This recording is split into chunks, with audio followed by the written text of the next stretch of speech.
Avui s'ha fet una xerrada a la Biblioteca del Carmel Juan Mercè per donar a conèixer el servei Vincles Barcelona adreçat a la gent gran. El servei és per a persones de més de 65 anys que se senten soles o volen conèixer gent i sortir a fer activitats. També contribueix a pal·liar l'escletxa digital que afecta especialment aquest col·lectiu.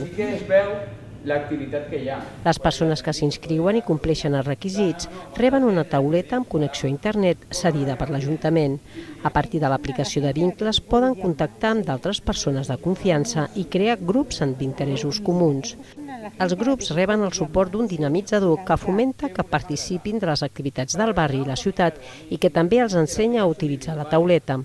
És gent que fa noves amistats, que surt més de casa, que augmenta la seva autoestima, no? Perquè veuen que és possible aprendre a utilitzar noves tecnologies i que hi ha un apropament també intergeneracional amb els nets i netes que possiblement tinguin. Actualment ja hi ha uns 600 inscrits a diversos barris de la ciutat i l'objectiu és arribar fins als 1.000.